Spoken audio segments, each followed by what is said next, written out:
Hello friends and welcome back to my channel. Friends, ये episode मैं करने वाला था आइंस्टाइन के थिंकिंग प्रोसेस को लेकर, जिसका टाइटल था यूनिफिकेशन। बट वो एपिसोड मैं नेक्स्ट टाइम लूँगा और ये एपिसोड मैंने सोचा पहले रिलीज़ करने के लिए, बिकॉज़ अभी हाल में ही मेरा कुछ इंटरेक्शन हुआ है कुछ पेरेंट्स से, टीचर्स से और एक दो स्टूडेंट्स से। उसकी बेसिस पे मैंने ये वीडियो लेकर आया हूँ। और ये इंटरेक्शन इसलिए मेरा ज़्यादा हुआ है बिकॉज़ अभी कुछ दिन पहले आईआईटी के एग्ज़ाम्स ख़त्म हुए हैं और फिर उसका एग्ज़ाम्स का जो आफ्टर इफ़ेक्ट है वो मुझे देखने को मिला, इसलिए ये एपिसोड मैंने रिलीज़ किया। ये एपिसोड आईआईटी के प्रिपरेशन से रिलेटेड नहीं है, ये एक जेनरिक एपिसोड है, applicable to all skills. But हाँ, ये मैं ज़रूर बोलूँगा कि जो आईआईटी की प्रिपरेशन कर रहे हैं वो इस एपिसोड को समझें और अपनी प्रिपरेशन उस तरह से अलाइन करें। और ये उन बच्चों के लिए भी है जो अभी नीचे की क्लासेस में है, तो उनके पेरेंट्स और जो उनके ट्यूशन टीचर्स हैं उनके लिए भी ये एपिसोड है। मेरे सामने जो कुछ सवाल आए, जो मेरा इंटरेक्शन हुआ, वो कुछ इस टाइप के थे। एक टीचर है, वो अपने बच्चों को बोल रहे थे कि आप डेली बेसिस पे अपने टाइम टेबल को शेड्यूल करें, यानी कि 2 घंटा मैथ्स, 1 घंटा फिजिक्स, 1 घंटा केमिस्ट्री, इस टाइप से वो अपने स्टूडेंट्स को बता रहे थे। फिर एक पेरेंट्स हमको मिले जो कह रहे थे कि शायद 2 साल is not enough for IIT JEE preparation, और वो 8 से ही या 9 से ही ये बच्चों को कोचिंग में कराने के, आईआईटी की कोचिंग में डालने का सोच रहे हैं, उसका प्रयास कर रहे हैं, कुछ इस टाइप से था। फिर एक बच्चा मिला जो उसने बोला कि वो जजमेंट नहीं ले पाता है जब भी सवाल सॉल्व करने जाता है, कि ये सवाल जो देखने में इजी लगता है वो करने पे जब स्टार्ट कर देता है तो करते करते उसको पता है तो डिफ़िकल्ट सवाल है, और फिर वो बीच में छोड़ के फिर जंप करता है दूसरे सवाल पे। तो उसके साथ ये अक्सर होता है और ये उसका मेजर ऑब्स्टिकल है। वो जजमेंट नहीं ले पाता कौन सा सवाल पहले सॉल्व करे। जो आसान सवाल है वो कठिन होता है, जो कठिन सवाल है वो आसान दिखता है, तो उसमें वो फंसा रहता है। फिर एक मेरा ऑब्जर्वेशन था कि एक टीचर है जो एक पर्टिकुलर मेथड पढ़ाते रहते हैं और एक पर्टिकुलर टॉपिक उठाया तो वो अपना प्रिफर्ड मेथड ही सिर्फ स्टूडेंट्स को बताते हैं और उसी से उनको सॉल्व करने का एडवाइस, सजेशन भी देते हैं, एडवाइस भी देते हैं। तो ऐसे बहुत सारे सवाल जो है वो मैंने नोट किए, और इन सारे सवालों का सिर्फ एक ही जवाब है, क्योंकि ये सारे सवाल कन्वर्ज करते हैं एक ही प्रॉब्लम पे, और वो मैं आपसे डिस्कस करूँगा। ये बहुत इंपॉर्टेंट है जानना, जब भी आप सोल्यूशन देते हैं तो आपका प्रॉब्लम क्या है, तो वो जानना बहुत ज़रूरी है। कभी कभी लोग सोल्यूशनिंग शुरू कर देते हैं विदाउट नोइंग द प्रॉब्लम, और ये प्रिपरेशन में, चाहे एग्ज़ाम्स हो, चाहे जेईई के एग्ज़ाम्स हो, चाहे कुछ भी हो, उसमें सब जगह मैंने देखा ये एप्लीकेबल है। जिस सिस्टम के लिए आप सोल्यूशन निकाल रहे हैं, पहले उस सिस्टम को समझना बहुत ज़रूरी है, तभी एक आप इफेक्टिव सोल्यूशन निकाल पाएंगे और तब आपकी प्रिपरेशन अच्छी होगी। Again I am saying this is not an IIT JEE preparation class, this is for anything. So if you, अगर आप कुछ म्यूज़िक में नया इंस्ट्रूमेंट सीख रहे हैं तो भी ये एप्लीकेबल है, आप पेंटिंग स्केचिंग करने की कोशिश कर रहे हैं तो भी ये एप्लीकेबल है, आप जेईई की प्रिपरेशन कर रहे हैं तो भी ये एप्लीकेबल है, और आप अगर छोटे क्लासेस में हैं तब भी ये एप्लीकेबल है। तो it's applicable everywhere. It's a generic rule to develop your capability and to enhance your skill. ठीक है, तो अभी ये कॉन्सेप्ट समझ लेते हैं। अगर हम अपने ब्रेन को देखें, अब ये मैंने कुछ ये डायग्राम बनाया ब्रेन का, बहुत अच्छा डायग्राम नहीं है तो प्लीज़ बेयर विद मी। ठीक है, तो ये मैंने ब्रेन का है, the right hand side and left hand side, ये मैंने ब्रेन का बनाया है। तो अगर हम कोई सोल्यूशन निकाल रहे हैं जहाँ पे हमारे आपको अपने इंटेलिजेंस को यूज़ करना है, अपने स्किल्स को यूज़ करना है, तो हमें समझना पड़ेगा कि ब्रेन का फंक्शनिंग कैसा है। अब मैं इसमें कोई मेडिकल साइंस रिलेटेड कुछ नहीं बता, मैं एक जेनरिक प्रिंसिपल बता रहा हूँ। सो ब्रेन का जो कैपेबिलिटी है वो 2 तरीके का है, यानी idea generation, idea creation, new methods, right. So new ideas, new methods,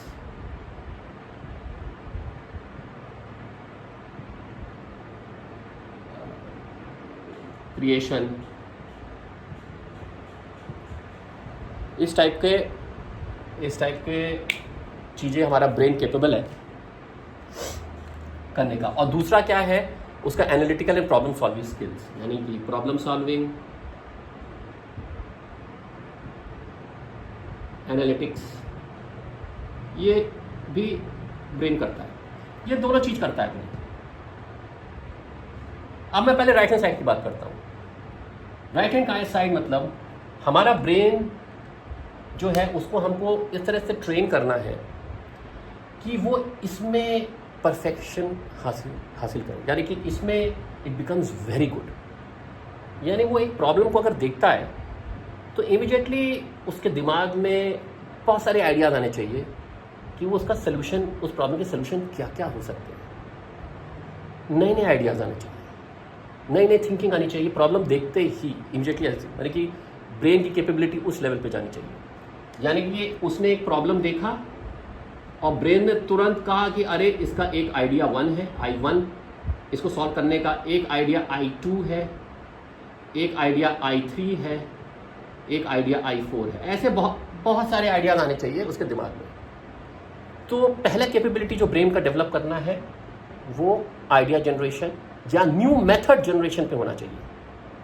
वो कैपेबिलिटी पहले को डेवलप करना है। इसको बोलते हैं डाइवर्जेंस।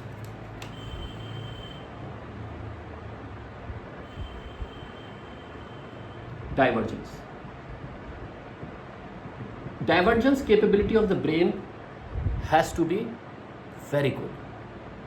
ये डेवलप किया सो आप ये समझ लीजिए कि half of your problem is solve in terms of dealing with questions and whatever skill that you want to develop।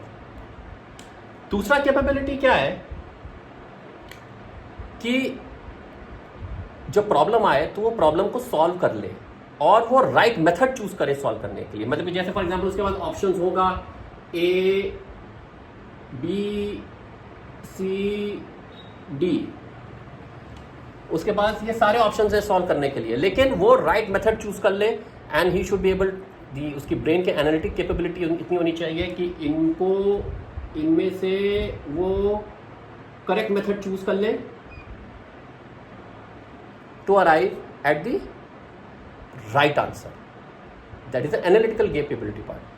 अब ये चारों मेथड एप्लीकेबल होंगे but you have to choose the one which is applicable to a problem। so अगर ये problem है तो उससे A B C D उसके पास ऑप्शंस हैं, which is the one that he should choose to solve this problem P। मैं P लिख देता हूँ। यानी एक तो प्रॉब्लम P देखे उसके दिमाग में बहुत सारे आइडियाज आने चाहिए और फिर उसको यह मालूम होना चाहिए, इसमें दो एस्पेक्ट्स हैं, इनमें से कौन सा मेथड एप्लीकेबल है टू सॉल्व दिस प्रॉब्लम या कौन सा मेथड इन सब में बेस्ट है to solve this problem. Okay, so कौन से मेथड उसको छोड़ देने चाहिए और इन सब मेथड में से कौन सा वो एक मेथड जो उसको चूज करना चाहिए, ये होना चाहिए। So this is the other side of it. ये डाइवर्जेंस का उल्टा है। The mind is converging, the mind is converging to select the right solution और the most appropriate solution to solve the problem. The right solution और the most appropriate solution to solve the problem. अब ये मैंने diagram जो बनाया है, इधर से आप देखेंगे ऐसे रेज निकल रही हैं, यहां पे रेज अंदर आ रही है। तो आपको याद होगा कि हम लोग बचपन में करते थे ना मैग्नेट, आपको याद है मैग्नेट करते थे तो मैग्नेटिक फील्ड उधर से निकलती थी, इधर से घुसती थी, राइट। तो हमारा ब्रेन भी कुछ मैग्नेट की तरह ही है। यहाँ से जनरेशन स्टार्ट होता है और इस जनरेशन ऑफ आइडियाज को यूज करके आप यहाँ पे अगर कन्वर्ट करते हैं, then this if you see this is a field which gets completed, enters, starts from here and enters from here, it's just like a magnet. और जब ये प्रोसेस पूरा कंप्लीट हो जाता है तो it helps in what is known as lateral thinking, यानी brain lateral thinking mode में चला गया है। तो अभी उतना नहीं समझते हैं, अभी उतनी बात नहीं करते हैं। हम समझते हैं कि हमको पहले ये चीज़ कैसे अचीव करना है, यानी अपने ब्रेन को पहले इस पे ट्रेन करना है, उसके बाद ब्रेन को इस पे ट्रेन करना है, इन दो चीज़ों पे ट्रेन करना है, राइट। तो ये हम एक बार समझ लेते हैं कि कैसे करना है।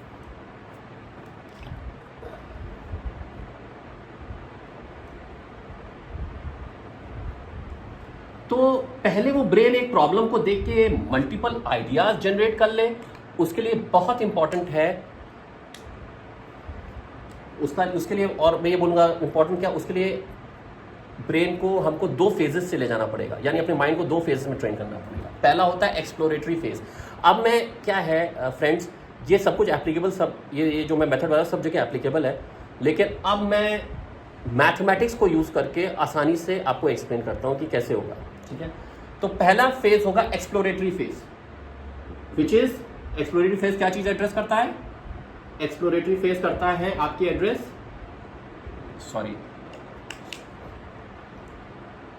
डाइवर्जेंस, यानी न्यू आइडिया जनरेशन।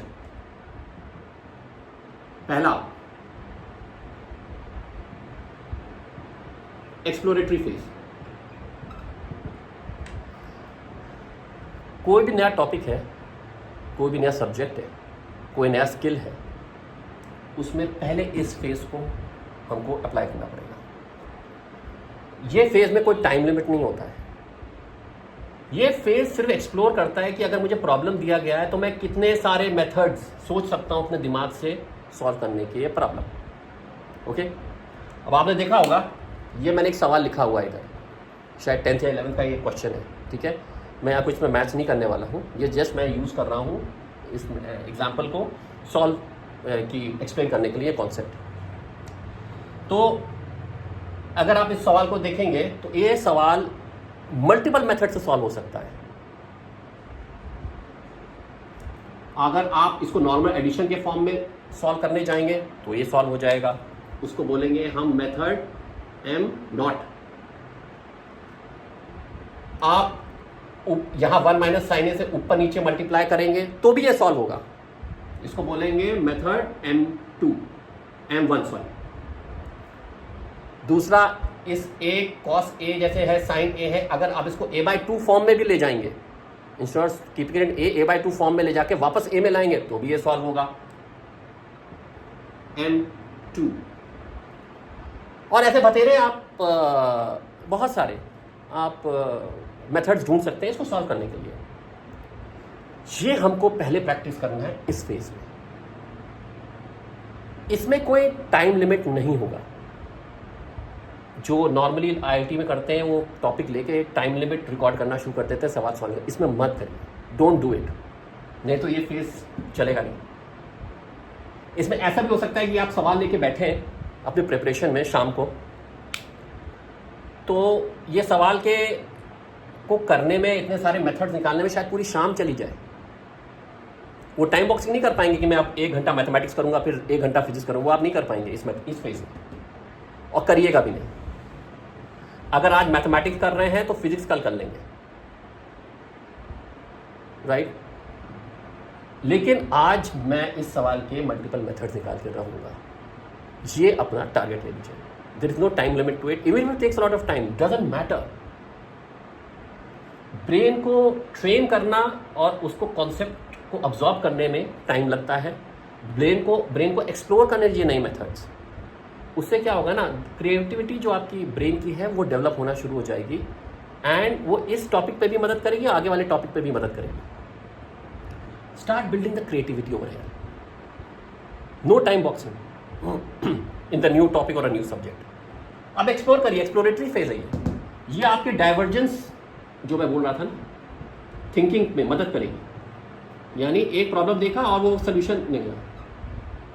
आप इस टॉपिक के साथ आप देखेंगे, ये इस फेज में जब आप ये करेंगे तो आपको धीमे धीमे आप जैसी सवाल देखेंगे, जब आप एक्सपर्ट हो जाएंगे, जैसे सवाल देखेंगे आपको सवाल देखते आपको समझ में आएगा इसमें इससे भी हो जाएगा, M1 से हो जाएगा, M2 से हो जाएगा, M3 M5 से हो जाएगा, M6 से हो जाएगा। आपको इमीडिएटली सारे मेथड दिमाग में आने लगेंगे।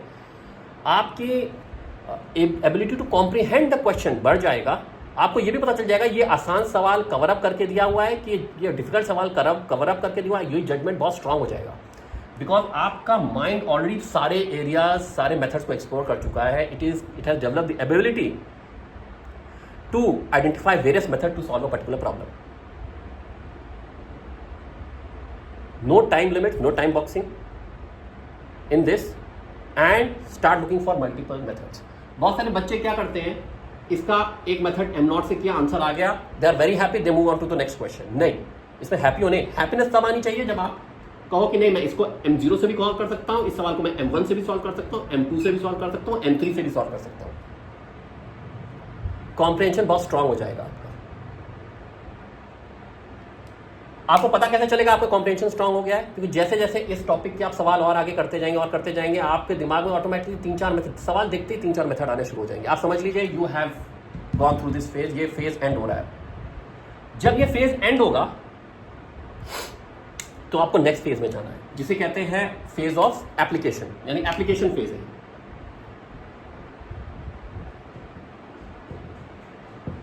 यानी ये फेज 2 है कि आपका दिमाग मेथड प्रॉब्लम देखकर बहुत सारे मेथड सोच पा रहा है, M0, M1, M2, M3। अब एप्लीकेशन फेज में आता है टाइम लिमिट सेट, यानी दिमाग जो है अब आपका ट्रेन हो चुका है कि सवाल देखते ही उसको ये 4 मेथड आ गए हैं दिमाग में, या 5 मेथड आ गए हैं। अब उसका दिमाग अब इन 5 से में से उसको एक मेथड सेलेक्ट करना है और अपना टाइम रिड्यूस करना है टू सॉल्व द प्रॉब्लम। ये मेथड जब आप कर रहे होंगे, इसी में ही आपको पता चल जाएगा कि कौन सा चारों मेथड में से कौन सा मेथड है जो इजीली एप्लीकेबल हो जाए। ये चारों मेथड आपके दिमाग में आएंगे, आपको ये भी पता चल जाएगा इसमें से कौन सा इजी मेथड है जो आप कर सकते हैं। लेकिन प्रैक्टिस में आपको चारों यूज करने चाहिए, क्योंकि तभी आप जजमेंट ले पाओगे कौन सा इसमें से इजीएस्ट मेथड है। फॉर एग्जाम्पल, आपको पता चला है M0 से भी आप सॉल्व करो इस सवाल को, M1 से भी सॉल्व करो, M2 से भी सॉल्व करो, M3 से भी सॉल्व करो, और फिर आप देखो कि हाँ आपको जजमेंट आने लगा कि M0 से जल्दी सॉल्व हो जाता है। सो this is the most applicable method in this. तो जो मोस्ट एप्लीकेबल मेथड है उसको लेकर आप एप्लीकेशन फेज में उसको अप्लाई करेंगे और अपने टाइम लिमिट को स्क्वीज करेंगे। यहां पे सेट होता है टाइम लिमिट, एंड ये फेज में आपको अपना दूसरा थिंकिंग लगाना पड़ेगा कन्वर्जेंस का। Select the method which is the most appropriate, यानी M0, M1, M2, M3 method मेरे पास है। I will select M0 because it is the most appropriate. It can be solved by all 4, but I will select. This will help you in reducing your time limit. So this is the way जी आपको हर एक topic, हर एक subject के लिए करना है, and then you see the difference. Don't just go by, जैसे कुछ teachers मैंने देखा है, mathematics is by practice, physics is by something, ऐसे ऐसे बहुत सारे यूज़ करते हैं, और वो जितना प्रैक्टिस करोगे उतना बेटर होगा। प्रैक्टिस तो करना है, बट कैसे करना है? There has to be a system, a method to this madness. This is the method to this madness. Explore, apply, diverge, converge, and then you see the difference. So I hope ये मैंने एक छोटा video बनाया आपके लिए। बहुत सारी और भी चीज़ें हैं जो मैं डिस्कस करूँगा अगले वीडियोज़ में, maybe after the Einstein's unification episode जो मेरा नेक्स्ट आएगा। But start practising on this aspect and you will find the difference. So hope you like the video. If you like it, do like, share and subscribe, and I shall bring more such videos जो आपको interesting लगे and आपके बच्चों को help करें in their skill development. Thanks and good bye.